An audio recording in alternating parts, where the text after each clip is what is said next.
The month of November is already upon us, and we are thick into the fall months and nearing the end of the year. And as we do, we're nearing Thanksgiving, a wonderful time of reflection. And this is the perfect time to consider our hymn, creed, and verse of the month for the month of November. I'm Brandon Scroggins, pastor here at Reformation Baptist Church, and I'm so excited to introduce to you our hymn, creed, and verse for this month of November. We have the perfect hymn, a new one that we will learn as a church. In the Hymns of Grace hymnal, it's number 436.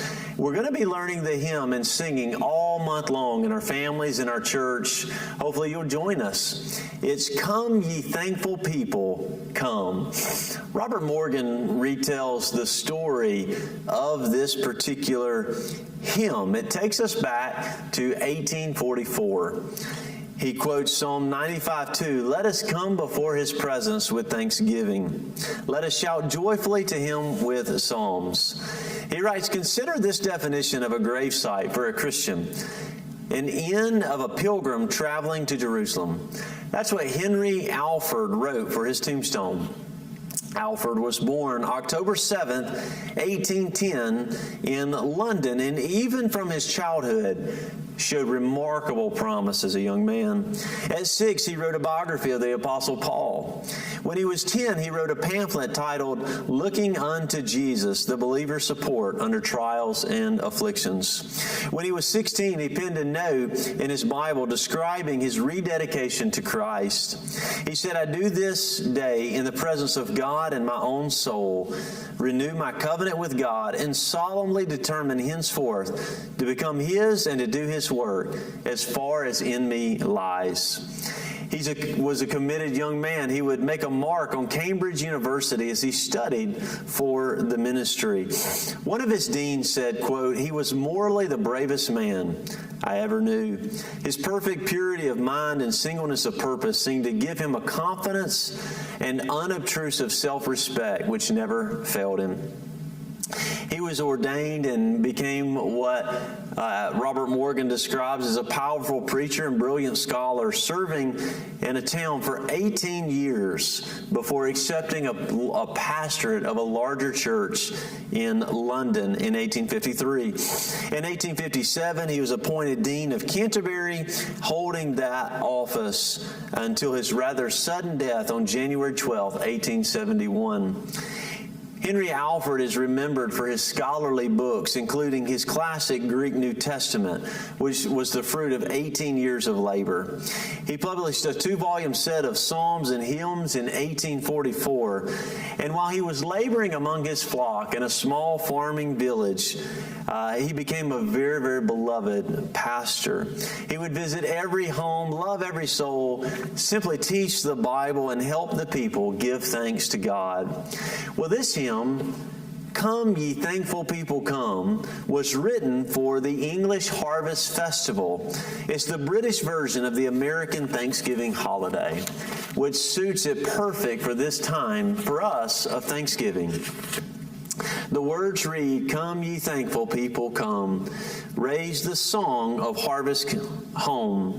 All is safely gathered in ere the winter storms begin. God our Maker does provide for our wants to be supplied. Come to God's own temple come, raise the song of harvest home. We ourselves are God's own field, fruit unto His praise to yield. Wheat and tares together sown, unto joy or sorrow grown. First the blade and then the ear, then the full corn shall appear. Lord of harvest, grant that we wholesome grain and pure may be. For the Lord our God shall come and take His harvest home. From His field shall purge away all that does offend that day. Give His angels charge at last in the fire the tares to cast, but the fruitful ears to store in His storehouse evermore. Even so, Lord, quickly come, bring your final harvest home. Gather thou your people in, free from sorrow, free from sin. There forever purified in your presence to a bride. Come with all thine angels come, raise the glorious harvest home." So as we look out at the fields ripe for harvest, we see the work of God's grace providing fruitfulness. But we also see a spiritual picture where God will sort out that harvest, separating the wheat from the tares. There will be a condemnation of the unjust to hell, and there will be a harvest of the righteous to eternal glory. And so we pray, come, ye thankful people, come. And we have so many things that we need to be thanking God for in our families this month. So that's our hymn for the month of November. Our confession or our creed is a follow-up from the previous month of October when we walked through the 95 Theses. Well, this month we're going to walk through a selection of the Canons of Dort. The Canons of Dort remind us of the Synod of Dort, a very important meeting of the church in the post-Reformation period. Joel Beakey retells the story and brings us right into the heart of the action.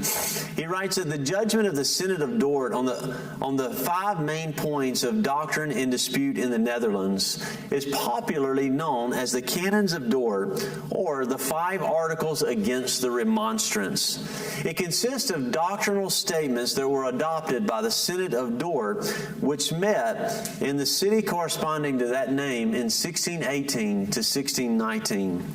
This was a national synod of Reformed churches of the Netherlands, but it had an international character to the meeting.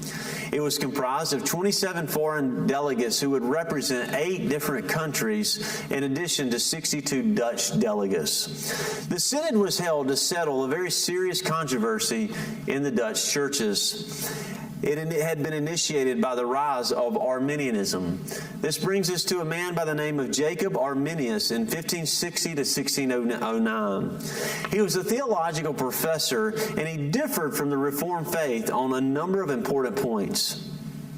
After his death, 43 of his followers presented their views to the State General of the Netherlands. In this document, called the Remonstrance of 1610, and more explicitly in later writings, the Arminians taught, first of all, that election is based on foreseen faith. Number 2, the universality of Christ's atonement. Number 3, the free will and partial depravity of man. Number 4, the resistibility of grace. And number 5, the possibility of a lapse from grace. They asked for the revision of the Reformed Church's doctrinal standards and for government protection of Arminian views. This Arminian Calvinism conflict became so severe that it led to the brink of civil war in the Netherlands. Finally, the States General voted 4-3 to call for a national synod for the leaders of the churches to gather together. It held 154 sessions over a period of 7 months from November 1618 to May 1619. The Arminians were dismissed. The synod would develop the canons, which would thoroughly reject the remonstrance of 1610 and set forth the Reformed doctrine on all of the points that were raised by the followers of Arminius. These points are known as the 5 points of Calvinism: unconditional election, limited atonement, total depravity, irresistible grace, and the perseverance of the saints. It's a sampling of Calvinistic doctrine. It's not the whole, but it's just the points that were put on the table in order to refute the error that was being presented. And so they would be summarized as unconditional election and saving faith being sovereign gifts of God, the death of Christ being sufficient to expiate the sins of the whole world, but its saving efficacy being limited to the elect. 3 and 4 would be summarized with the words, all people are so utterly depraved and corrupted by sin that they can't exercise free will toward nor affect any part of their salvation. And then God sovereignly regenerates. He calls irresistibly His people, and then He perseveres them to the end. The canons only have 4 sections, but we speak of 5 points or heads of doctrine because they were structured to correspond with the 5 articles of the 1610 Remonstrance. The 3rd and 4th sections combined into one. And so we see these put forward as a summary of the Reformed faith. They are part of the three forms of unity that were written together that would serve as the fundamental doctrines of the Reformed faith, and the Canons of Dort being one of those. They're very important within that unity, that Reformed confession of faith would be the Heidelberg Catechism, the Belgic Confession, and then others. We are so thankful that salvation is attributed to the sovereign grace of God alone. And so on the heels of the Reformation, we continue to plow forward into the 1600s to watch how doctrine would be sorted out through the Scriptures. So we'll sing the hymn, we'll confess this creed and confession, and then finally our verse of the month, Psalm 85, verses 6 through 7. It's the perfect complement as we begin to prepare to walk through the book of Nehemiah, where God is reviving His people. So here we are, Psalm 85, 6 and 7, wonderful verses, and it's a prayer. Will you not revive us again, that your people may rejoice in you? Show us your steadfast love, O Lord, and grant us your salvation. Children, I want to issue a challenge to you. By the time we get to the end of the year, Lord willing, we will have walked through 12 months, which means 12 verses, 12 memory verses. I want to challenge you to go back and remember and reflect on all of those verses, and then we'll pick a time around our Christmas service, and I want to challenge you to be ready to say all 12 verses, continuing with Psalm 85, 6 and 7. So we'll sing, Come Ye Thankful People, Come, as we consider Thanksgiving. We'll continue off the heels of the Reformation with the Canons of Dort, and we'll memorize a prayer for revival, Psalm 85, 6 and 7. Let's calibrate our hearts together to worship and serve the Lord. Thank you for joining me for our November Hymn, Creed, and Verse of the Month.